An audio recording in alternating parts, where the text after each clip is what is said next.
Assalamualaikum warahmatullahi wabarakatuh.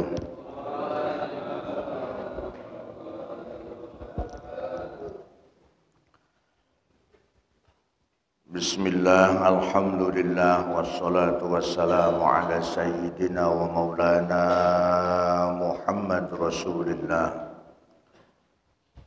wa ala alihi wa sahabatihi wa man tabi'a sunnatahu wa jama'atahu min yawmina hadha ila yawmin nahdah. Qalu subhanaka la ilma lana illa ma 'allamtana innaka antal alimul hakim. Rabbi shrah li sadri wa yassir li amri wahlul 'uqdatam min lisani yafqahu qawli waj'al li waziran min ahli.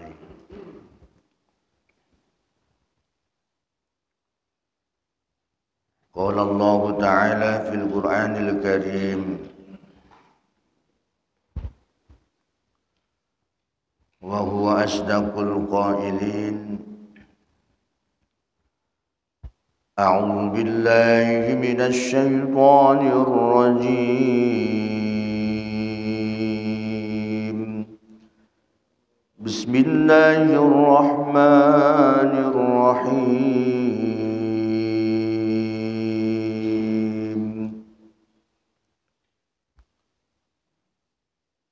واخفض لهما جناح الذل من الرحمة وقل رب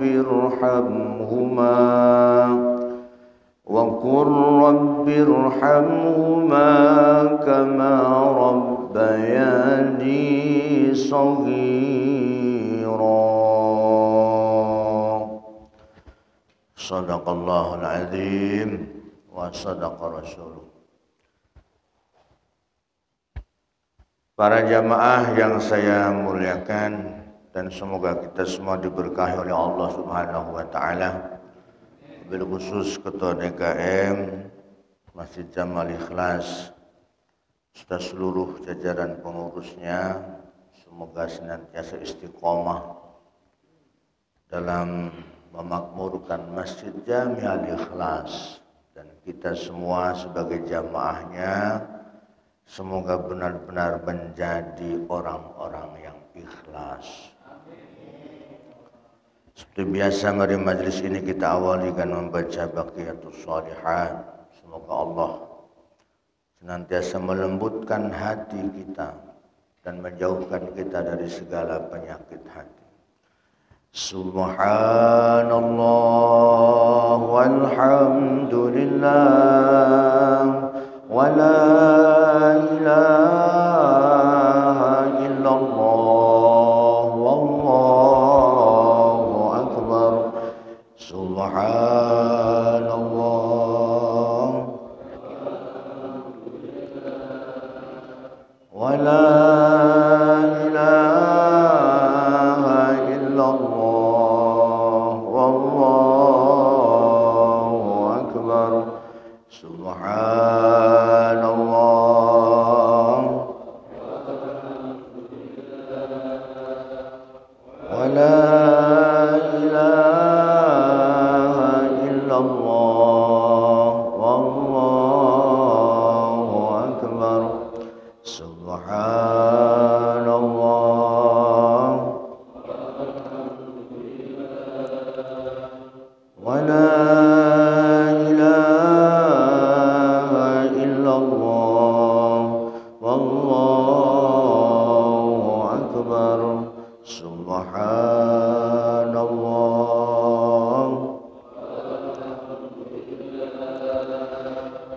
ولا إله إلا الله والله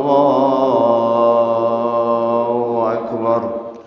اللهم صل على سيدنا محمد. اللهم صل على سيدنا محمد. Pas cahaya merahnya datang. Mana jamaah yang lain cahaya merahnya mana?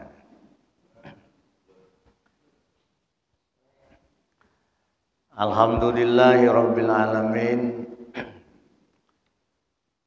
Hampir saja subuh ini saya telat, Pak. Malam dari Karawang baru sampai jam 2:30.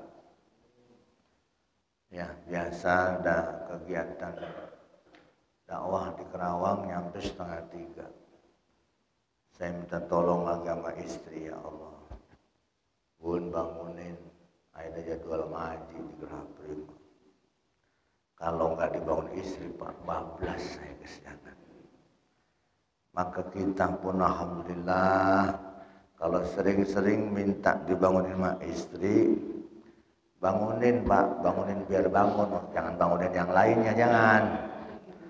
Bangunin biar kita bangun untuk sholat subuh.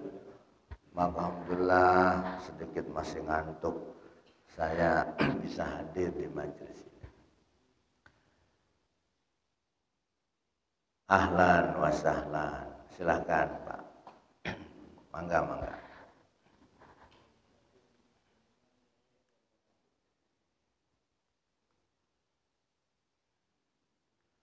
Semoga para jamaah beserta seluruh keluarga kita, khususnya di bulan yang mulia ini.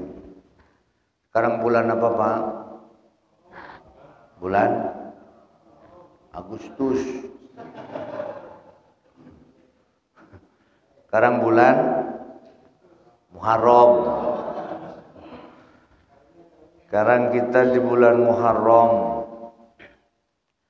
Bulan yang oleh Allah Subhanahu wa ta'ala dijadikan salah satu dari 4 bulan yang dimuliakan. Inna iddatash syuhuri 'indallahi 12 syahran fi kitabillah.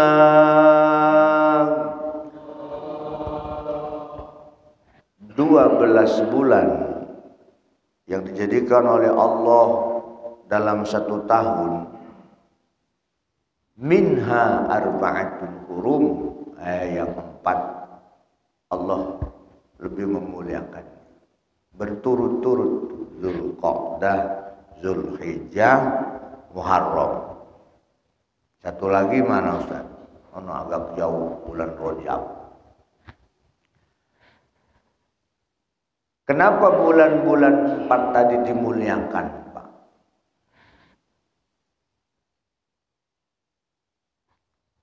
Alasannya Imam Fakhruddin Ar-Razi menjelaskan, dimuliakannya bulan-bulan tadi, annal ma'siyata asyaddu 'iqaba wa anna ta'ah aksaru sawaba. Jadi kalau kita ingat bulan yang mulia, ingat maksudnya begini. Annal ma'siyata, sungguhnya segala kemaksiatan yang ketika dilakukan di bulan mulia tersebut, asyaddu iqaba, itu hukuman dosanya, Pak, dilipat-lipat gandakan oleh Allah. Dan sebaliknya, wa anna ta'ah, dan semua ketaatan, berarti semua amal soleh yang dilakukan di bulan itu, aksaru sawaba, pahala dan kebaikannya pun dilipat-lipat gandakan banyaknya oleh Allah Subhanahu wa ta'ala. Maka duduknya Bapak pagi hari ini duduk jider, ngaji sambil nyender, jangan dianggap sepele Pak. Jidernya pagi hari ini insya Allah pahalanya dilipat-lipat gandakan oleh Allah dibandingkan di bulan-bulan yang lain. Maka pagi hari ini Minggu tanggal 7 bulan Muharram. Kalau Agustusnya tanggal berapa? Hah? Pas kebetulan sama. Kita bersyukur kepada Allah banget. Bersyukurnya tuh benar-benar lebih bersyukur ya Allah. Iya. Mungkin yang masih pules ya pules, yang masih ngedengkur yang dengkur, yang masih ngorok mah ngorok. Alhamdulillah bapak-bapak dibangunkan sama Allah. Setelah dibangunkan kita semua mengucapkan alhamdulillahilladzi ahyana ba'da ma amatana wa ilaihin nusyur. Allah pilih bapak-bapak untuk hadir melangkahkan kaki sholat subuh plus lanjut dengan menuntut ilmu.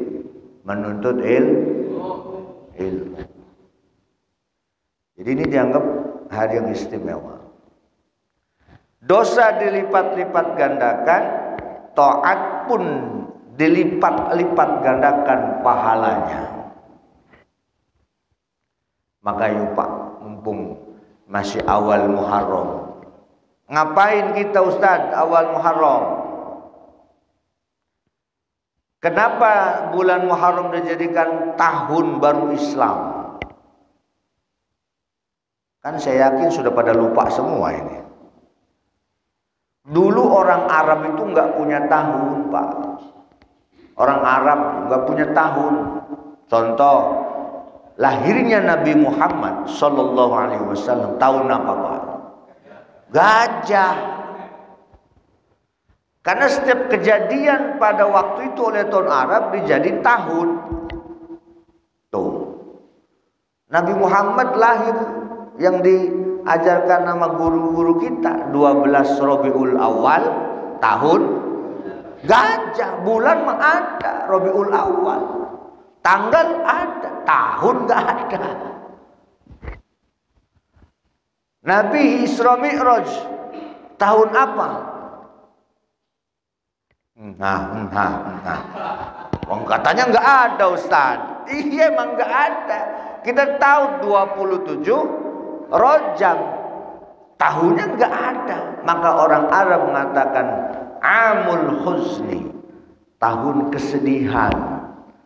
Karena saat itu Nabi lagi sedih, ditinggal wafat orang-orang yang dicintainya.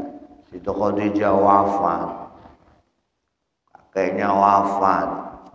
Banyak orang-orang yang wafat saat itu. Tuh. Nah, Muharram, Nabi hijrah dari Mekah ke Madinah bukan bulan Muharram Pak. Tepatnya Nabi hijrah itu Pak, nih tepatnya nih, dalam beberapa literatur sejarah, Nabi itu pada malam Jumat tanggal 28 Safar, orang kita bilang Safar gitu ya, Safar 28 jam 12 malam, rumah Nabi dikepung sama kaum kafir Quraisy. Mau diapain Pak? Nabi mau dibunuh. Maka jam 12 malam Nabi diperintahkan oleh Allah melalui malaikat Jibril, ya Rasulullah, malam hari ini engkau harus hijrah dari Mekah ke Madinah. Malam hari juga Jibril, iya malam ini juga. Maka sahabat Ali namanya masih anak-anak, kamu tidur gantiin tempat tidurku, kata Nabi. Sahabat Ali tahu nggak Nabi mau dibunuh Pak? Lah tahu, tapi kok mau memposisikan dirinya menggantikan tempat tidurnya? Itulah bentuk pengabdian dan kecintaan sahabat Ali pada Nabi. Saya rela, walaupun engkau ya Rasulullah ia mau dibunuh, saya rela menggantikan posisinya. Itulah Ali tempat tidur Nabi. Nabi tengah malam keluar, dikepung bagaimana nih biar nggak pada ngelihat. Baca surat Yasin yang bapak pada hafal itu. Waja'alna min baini aydihim saddan fa'agsaynahum, dan seterusnya. Wa min khalfihim saddan fa'agsaynahum fahum la yubsirun. Sambil apa tuh? Nabur-naburin pasir, debu, pules semua.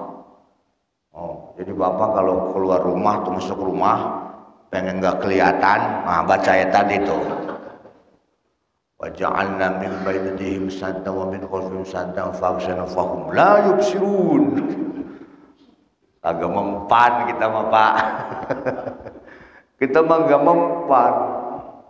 Pules mereka. Nabi keluar sendirian. Kemana? Ke rumah sahabat Abu Bakar As-Siddiq. Tok tok tok tok, assalamualaikum ya Abu Bakar. Yuk malam ini kita hijrah. Sahabat Abu Bakar nanya, man ma'aka ya Rasulullah, siapa orang yang akan menyertaimu? Anta ya Abu Bakar, engkau yang aku minta menemaniku. Pak, sahabat Abu Bakar itu saudagar kaya raya.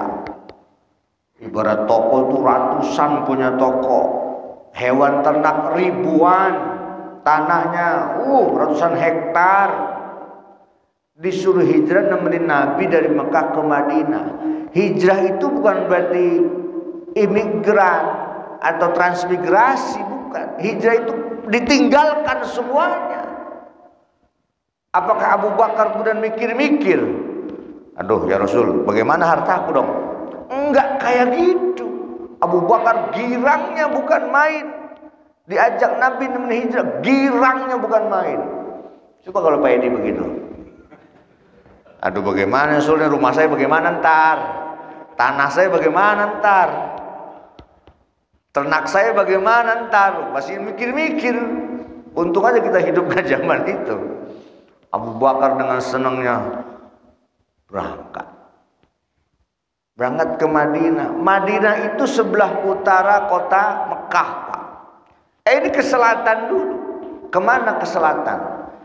Ke sebuah gua, bukit namanya Gua Sur. Bukit Sur. Karena 28, 29, 30 Safar. Nabi bersembunyi dulu di gua. Lalu bagaimana 3 hari di dalam gua Nabi itu Pak? Ini saya kisahkan sejarah biar ingat, membuka sejarah dulu. Pak, orang Arab itu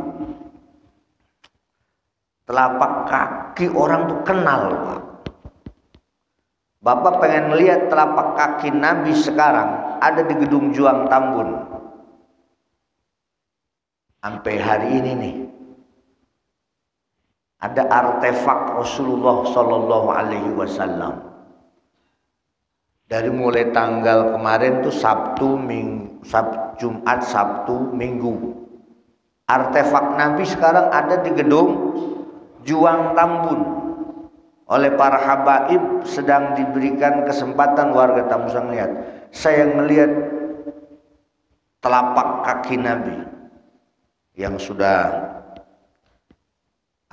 bentuknya. Bapak ngelihat sana dah. Sampai jam 10 sampai 9 malam hari ini terakhir. Pedang Nabi, jenggot Nabi, rambut Nabi, ada beberapa macam. Walaupun saya juga itu mungkin duplikatnya atau apanya, pokoknya lihat dah sama.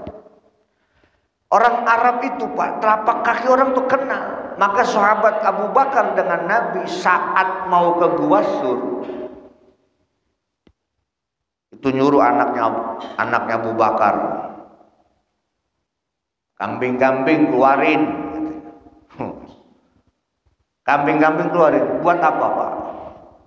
Menghilangkan jejak. Jadi kambing-kambing Nabi jalan, Abu Bakar jalan, kambing-kambing dikeluarin biar tepat lapak kaki Nabi ijek-ijek sama kambing lagi kan.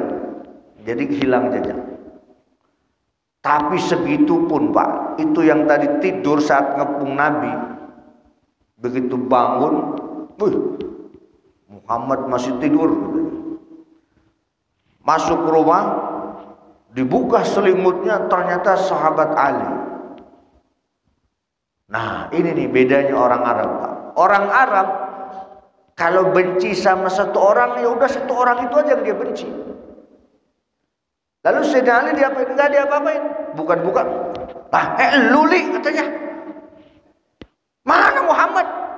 Nggak tahu saya. Dia saja tidur katanya. Coba kalau kita digebukin juga sahabat alinya. Orang Arab enggak. Kalau bencinya sama satu orang, ya satu orang itu aja udah. Sahabat Ali nggak diapa-apain. Maka mereka pun mencari jejak. Itu segitu kambing masih sudah banyak, Pak. Orang Arab tahu nih ada telapak kaki Nabi. Tapi kemudian singkat cerita, walaupun sudah dicium bahkan sampai ke pintu gua, Allah memang yang langsung melindungi Nabi kita Nabi Muhammad SAW. Di pintu gua kita ingat ada laba-laba yang masih utuh, bahkan ada sarang burung yang masih ada burungnya.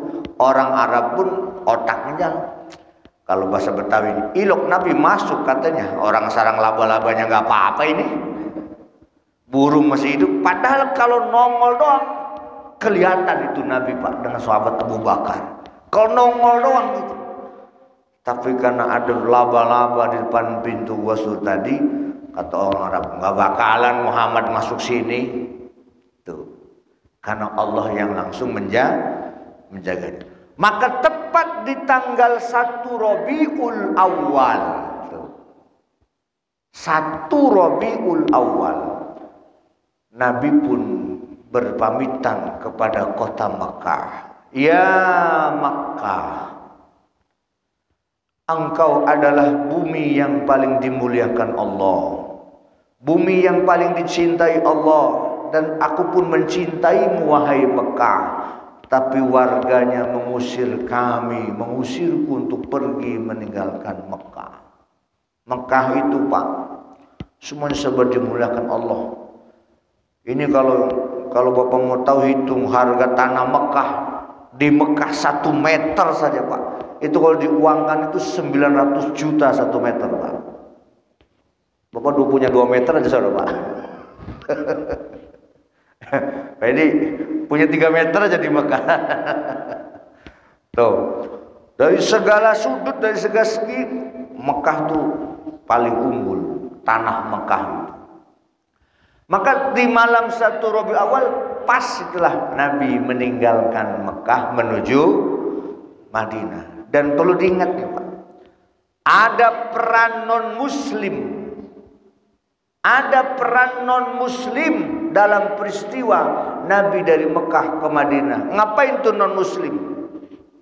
Namanya Abdullah bin Uraikid, seorang kaum kafir Quraisy yang oleh Abu Bakar sangat dipercaya menjadi Google Map-nya. Menjadi apa, Pak? Map. Ya, menjadi petunjuk jalan. Karena kalau ditempuh normal dari Mekah ke Madinah, itu sampai jalan kaki itu sampai 15 hari. Bahkan jalan kaki sampai menggunakan kendaraan sampai 15 hari. Tapi dengan Google Map Abdullah bin Uraikid ditempuh hanya dengan 8 hari, Pak. Jadi kalau kita bahasa jalan tikus. Tuh, itu peran hijrah orang kaum kafir Quraisy pun membantu Nabi, tapi orang ini percaya. Nah, ini jarang diceritakan oleh para guru-guru kita. Jadi selain Abu Bakar As-Siddiq Yang menunjuki jalan mana yang lebih cepat, lebih aman, itu adalah satu orang kaum kafir Quraisy namanya Abdullah bin Uraiqid. Maka ini jadi simbol sejarah. Tapi dia dipercaya, dia nggak berkhianat lalu menunjukkan di mana Nabi berjalan. Lalu kenapa Muharram yang dijadikan tahun baru Islam? Ini Nabi dari Mekah ke Madinah ini 10 tahun belum punya tahun, Pak. Nabi berdakwah di Madinah 10 tahun itu belum punya tahun. Zaman Abu Bakar digantiin khalifahnya, kurang lebih 3 tahun 2 bulan pun belum ada tahun. Begitu sahabat Umar bin Khattab, ekspansi penyebaran agama Islam sudah luar biasa, kerajaan Islam semakin gemilang. Baru deh tuh ada surat, belum ada tahunnya keder. Ini tahun berapa ya artinya gitu. Kalau dulu kan ada namanya sebelum tahun Masehi, dihitung dari lahirnya Nabi Isa. Maka sahabat Umar minta bermusyawarah dengan para sahabat-sahabat lain. Ada yang udah dimulai lahirnya Nabi. Banyak pendapat. Lalu sahabat Ali pun yang berpendapat kita mulai dari bulan Muharram. Kenapa bulan Muharram? Kalau Muharram itu baru pada pulang haji. Hebat. Bulan Muharram kan bulan Dzulhijjah ini selesai baru pulang haji. Orang kalau pulang haji itu biasa pada semangat, Pak. Coba Bapak punya tetangga baru pulang haji, ke masjid semangat gak, Pak? Wih, yang baru pulang haji ke masjid semangat gak dia? Semangat. Baru pulang. Udah lama-lama udah lupa lagi. Iya, semangat. Maka bulan Muharram pun disepakati tahun 1 Hijriah. Itu sejarah singkatnya, Pak. Walaupun hijrah Nabi bukan di bulan Muharram. Tuh. Maka di bulan Muharram ini sekarang pada tanggal 7. Yuk kita niatin tuh mulai tanggal 9, 10, 11. Kita ngapain, Pak? Puasa, Ustaz. Puasa. Tanggal 9 dikenal dengan puasa Tasu'a. Tanggal 10 dikenal dengan puasa Asyura. Tanggal 11 dikenal dengan puasa Mukhalafatul Yahud, agar membedakan puasanya orang Yahudi. Karena tanggal 10 itu Nabi datang ke Madinah, orang Yahudi lagi pada puasa. Lah Nabi nanyain, kalau bahasa Betawinya, lu pada ngapain? Puasa. Puasa apaan? Kata Nabi. Dulu kata mereka, Nabi Musa diselamatkan dari kejaran Raja Fir'aun. Maka kami berpuasa mensyukuri keselamatan Nabi Musa dari kejaran Fir'aun. Maka Nabi pun langsung seketika, Pak, nahnu ahaqqu minkum bi Musa. Kami umat Islam lebih berhak daripada Nabi Musa. Tuh. Jadi sebelum kita, orang Yahudi tanggal 10 Asyura atau tanggal 10 Muharram sudah puasa duluan. Nah, maka ketika kita tanggal 10 puasa, bedain dikit tanggal sebelahnya pun puasa, agar membedakan puasanya dengan orang Yahudi. Aduh Ustaz, gak kuat saya udah sampai tanggal 10 aja dah. Jadi 9, 10. Ya gak apa-apa. Aduh Ustaz, tanggal 10-nya aja deh ya. Ya gak apa-apa. Aduh Ustaz, saya mah pengen bedain sama orang Yahudi, mendingan saya nggak puasa dah. Ih, parah ini mah, parah. Beda sama orang Yahudi, saya nggak puasa aja dah. Bukan begitu caranya. membedakan puasanya. Ya. Ini yang harus kita niatkan di hari-hari mulia, khususnya bulan Muharram. 1 hari puasa di bulan Muharram minimal tadi, minimal tanggal 10 bulan Muharram, insya Allah dosa 1 tahun akan dihapus oleh Allah. Beda dengan puasa Arafah. Kalau Arafah kan Nabi Muhammad 2 tahun 1 hari menghapus dosa 2 tahun. Nah kalau Asyura ini 1 tahun doang dihapus. Nawaitu, saya niat ya Allah, puasa Asyura, an shaumi Asyura. Saya niat ya Allah, saya niat puasa Asyura 1 tahun. Aduh Ustaz, saya mah setengah tahun aja ya. Maksudnya bagaimana? Sampai lohor doang. Ye, parah. Sampai lohor doang setengah tahun katanya. Itu buat anak-anak sih nggak apa-apa, buat anak-anak namanya latih. Maka yuk Pak, di tanggal-tanggal ini kita tambahkan Pak, uang belanja buat istri kita. Aduh, biasanya ngasih 100.000 nih. Udah tanggal-tanggal ditambahin Pak, tambahin. Karena ini pun bagian daripada amal-amal mutabarruk wa hunna mutabarri'atun dalam kehidupan rumah tangga kita. Maka bulan Muharram begitu bulan yang penuh bersejarah.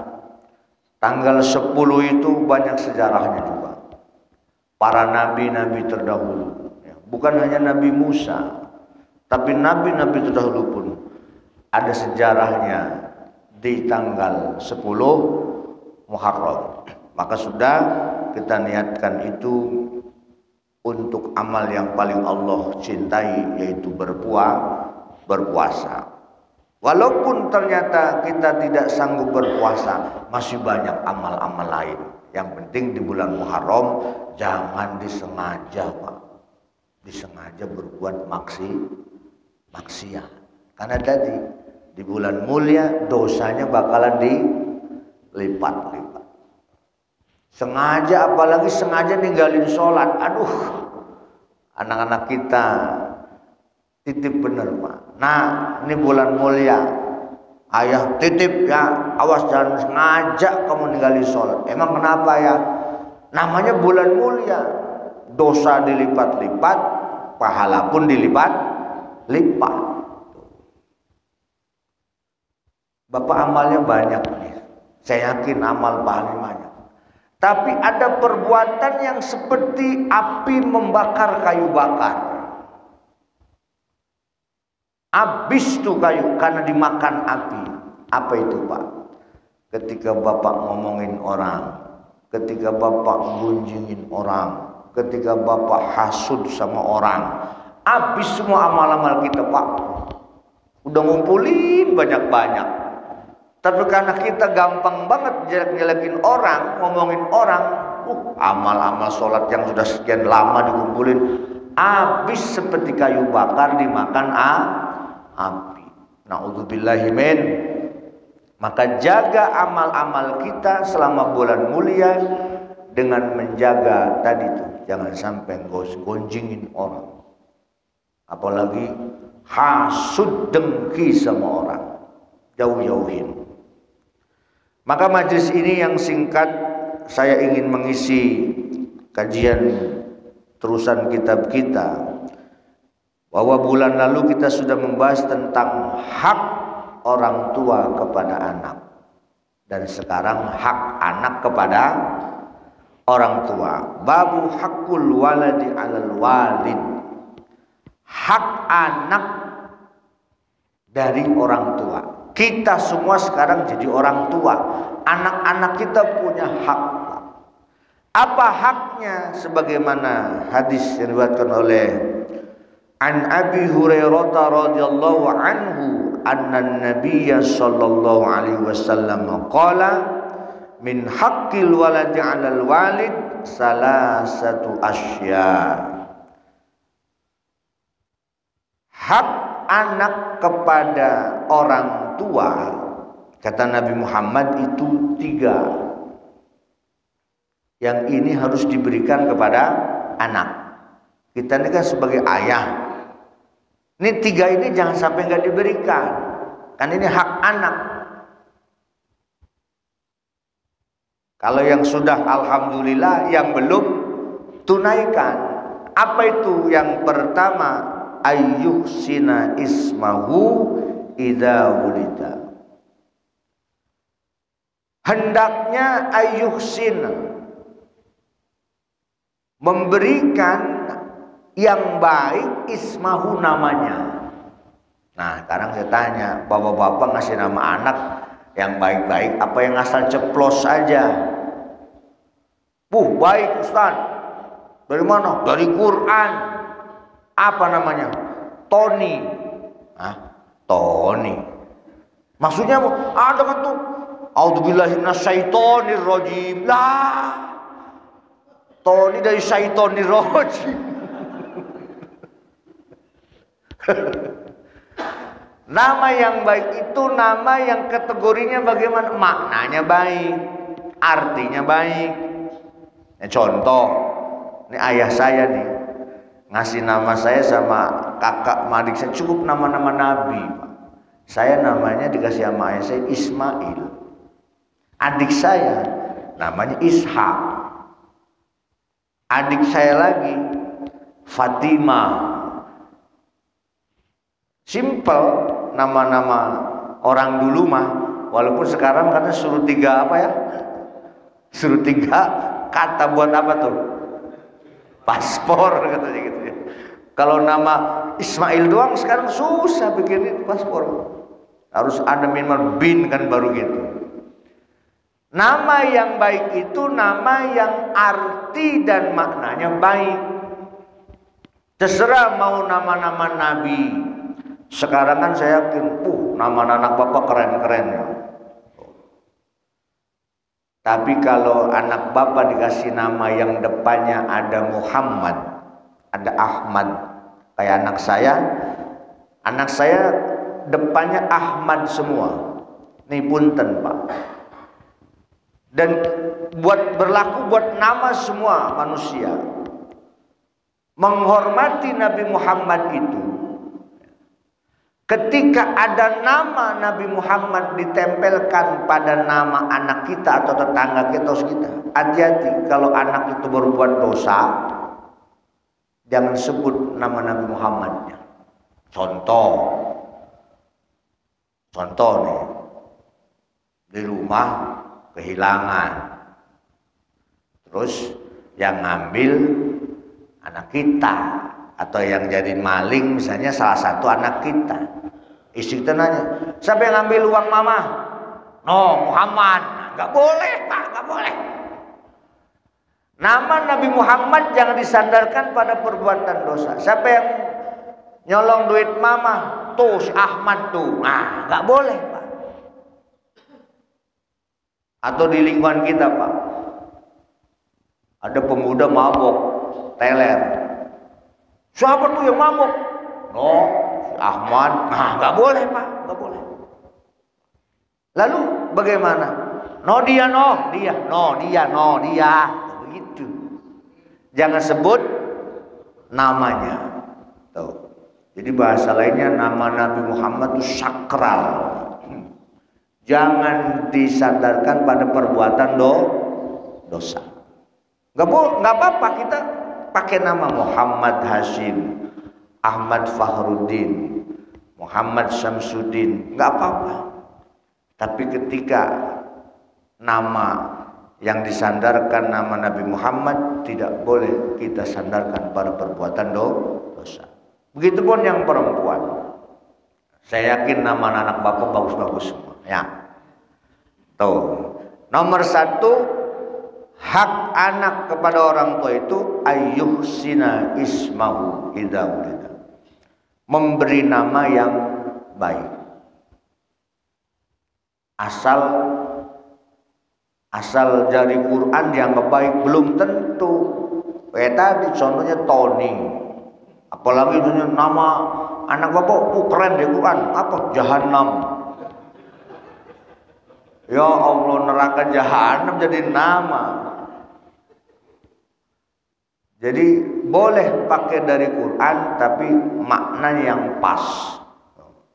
Kalau mau pakai nama Asmaul Husna, jangan langsung namanya. Contoh Ar-Rahman. Nama anak kita siapa namanya? Ar-Rahman. Ya nggak boleh juga. Di depannya kasih Abdurrahman. Tuh. Kalau pakai Asmaul Husna. Ya. Rahim. Jangan namanya doang. Abdurrahim. Kita pun kalau manggil nama anak yang Asmaul Husna, dan jangan langsung Ar-Rahman sini. Nah, itu nama Allah main panggil-panggil Ar-Rahman sini. Itu kan di nama Abdurrahman sini. Ada bedanya, Pak. Kalau Abdurrahman menjadi hamba Allah Subhanahu wa taala. Abdullah. Kan banyak nama Abdullah kan? Orang manggilnya Abdullah kan gitu ya. Abdullah, ada Abdulnya, jangan panggil Allah sini dah. Abdullah sini. Tuh, begitu. Ada hamba Allah artinya. Ya, ketika ya San, kemarin nama anak saya kurang bagus, asal aja. Ya udah enggak apa-apa, ganti dari sekarang. Ganti. Tapi kalau sudah bagus, alhamdulillah, sampai mati nggak usah ganti lagi. Yang kedua, hak anak kepada orang tua adalah wa yu'allimahul kitab idza aqala.